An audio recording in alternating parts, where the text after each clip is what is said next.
ইসলামী আন্দোলনে যারা শরীক হবে তাদের বিপদ এবং মুসিবত দিয়ে আল্লাহ রাব্বুল আলামিন তাদের সাহসিকতা এবং ধৈর্যের পরীক্ষা নেবেন।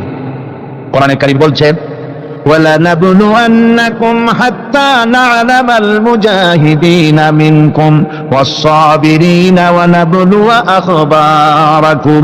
অবশ্যই আমি তোমাদেরকে পরীক্ষার সম্মুখীন করব, আর তোমাদের মধ্যে সত্যিকার মুজাহিদ দৃঢ়তা অবলম্বনকারী কারা আমি তা দেখব। এটা যেন আমি দেখে নিতে পারি, সেই জন্য আমি বিপদ এবং মুসিবতের মধ্যে তোমাদের ফেলবো। ধৈর্যধারীদের উপরে আমার রহমত অবশ্যই থাকবে।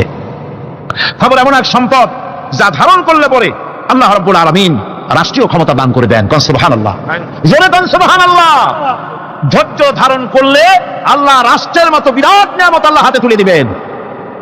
তার প্রমাণ কোরআন শরীফ আল্লাহ বলছেন, বনি ইসরাঈলরা মিশর থেকে যখন বহিষ্কার হয়ে গেল, তাদের যখন পা রাখার কোনো জায়গা থাকলো না, বনি ইসরাঈলরা মিশর থেকে যখন বহিষ্কার হয়ে গেল, এরপরে আল্লাহ পাক তারা যখন ধৈর্য অবলম্বন করলো, আল্লাহ পাক তাদের ব্যাপারে বলছেন, ওয়া আওরাসনাল কওমাল্লাযীনা কানু ইসতাদআফুনা মাশারিকাল আরদি ওয়া মাগারিবা আল্লাতী বারাকনা ফিহা।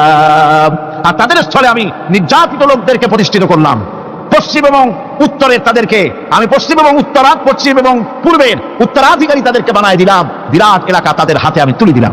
ওয়া তাম্মাত কালিমাতু রাব্বিকাল হুসনা আলা বানি ইসরাঈলা বিমা সাবারু। আর এভাবে করে আল্লাহ পাক তার কথাকে পূর্ণ করলেন বনি ইসরাঈলদের উপরে সবর ইখতিয়ার করার জন্য। ধৈর্য ধরার কারণে আল্লাহ পাক রাষ্ট্রের মালিক তাদের বানায় দিলেন। যেরকম সুবহানাল্লাহ।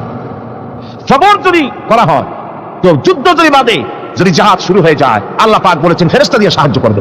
যদি সবর থাকে, তোমাদের সবর থাকলে আল্লাহ কি দিয়ে সাহায্য করবেন? ফেরেশতা।